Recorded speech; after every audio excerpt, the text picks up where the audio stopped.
Okay, good. So, okay, good. Which one do you want to do first? Want to stay with Don Carlo? Yeah, let's do it. Okay, yeah.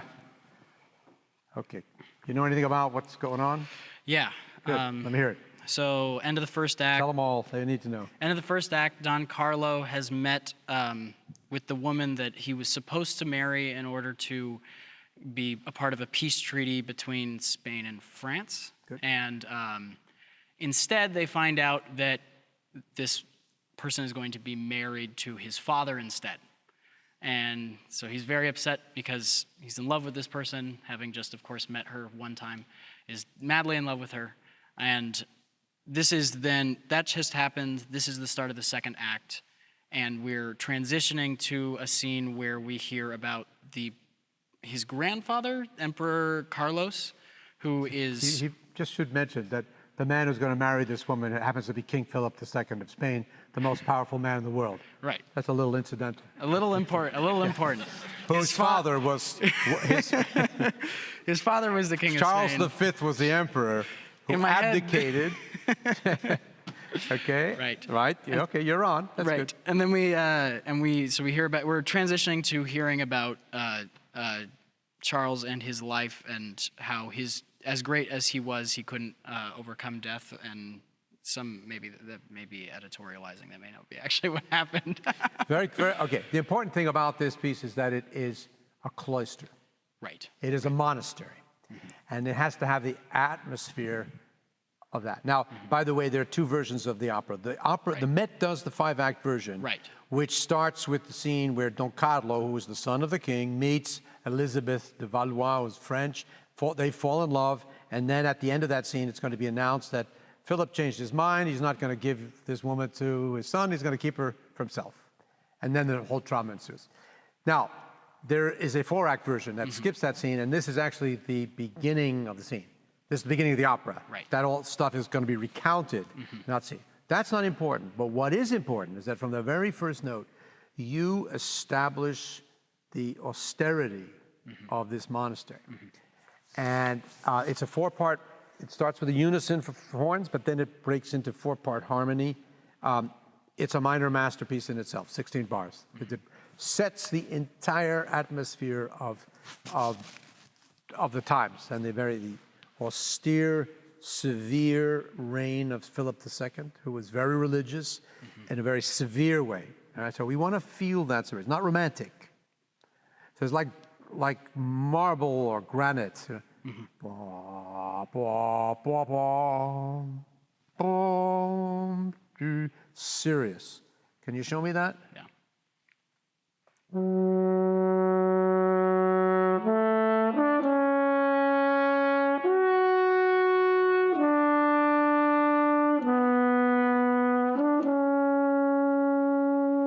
Okay, do me two favors. I might mention it today in the course of the Shostakovich. Make the 16th an important part of the line, so it is not in passing while you go from long note to long note. Ba, ba, ya, da, da, da, di, ba, ba, ba. It has to sing. Ba, bi, ba, ba, ba, like this. Now, there's a slur that goes, the last note is not slurred in, I think, in this part, right? Ba, bi, ba, ba, ba. I exaggerate, right? Okay. Slur it in. Right.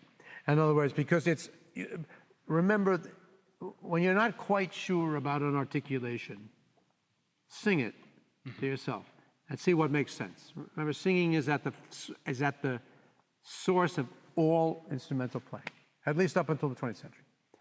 And by the way, Verdi was, I'm not going to say he was careless about his, you have to sometimes use your musical instinct to say, well, how would he have sung this? Rather than, well, there's a dot on this one and there's a dash on this time, because you see it sometimes contradicts itself. Right. But you have to do a lot of Verdi before you realize that. In an audition, people are going to want to see, oh, wait a minute, there's a slur here and that's separate. I want you to do the slur and stuff. So you got to go a little bit by the book, but also use your musical instinct. If I sing ba da da dee, ba dee da da, bum, it makes no sense. Right. So we want be dum ba dee. So can you split the difference and give me that? You'll see that the second phrase ends that way. Right. So there's a legitimate reason to do that. Yep.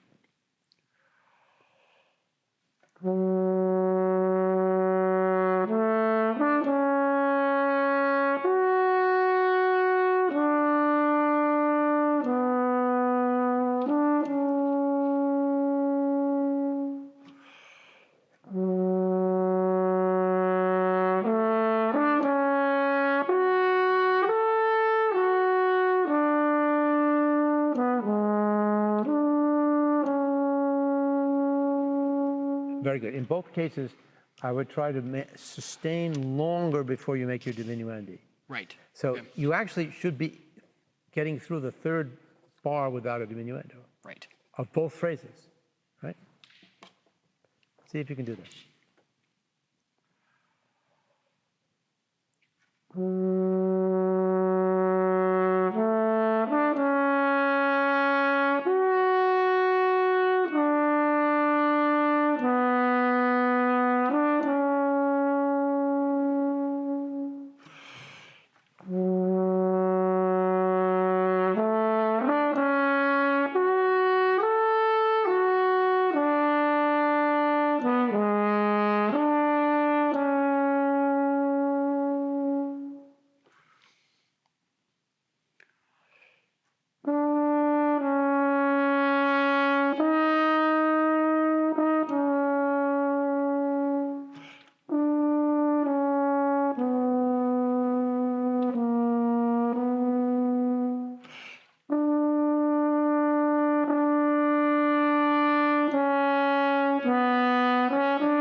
Just play forte without an accent. Right. Remember, one of the mystical ideas surrounding a monastery and prayer is eternity. meditation, a supernatural God without end, without beginning. This is a little bit what this is. Whoa, she's just there. In other words, whereas with the bass trombone, I wanted accents because of the anger and angularity, here I want just the opposite. I want it to come out forte, but a forte that doesn't have an accent. It's different from body, right? Right. So, part of that majesty. So why don't you start there with the recapitulations.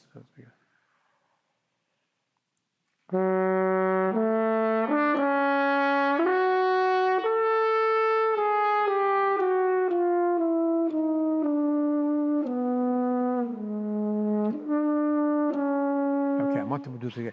When you have a chromatic line, every note has to be expressive. Okay. There's no such thing as an inexpressive chromatic line in any Italian music, and certainly not in Verdi. So that means that you never just throw it away. Intense. Every note. Right.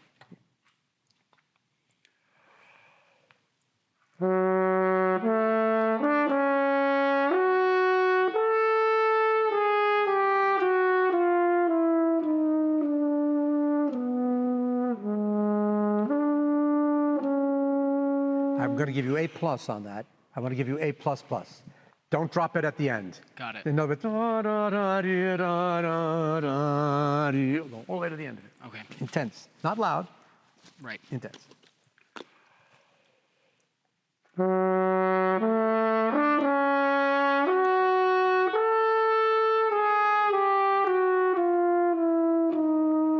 Yes, good, good. Take a good breath.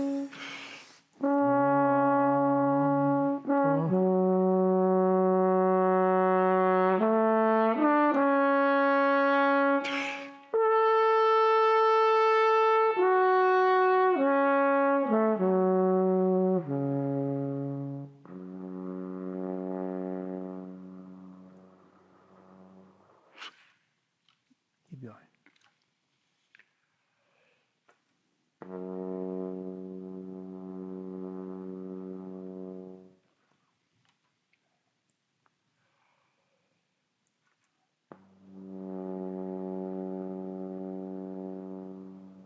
Okay, good. I don't know if they'll want you to do that, but that interests me Okay. because that's hard Right. and it's exposed. Got it. And I'd like to see, well, okay, after he's done that, what's he got left to Right. show? All right? Okay. Excellent. Okay. How about Fidelio? Sounds great.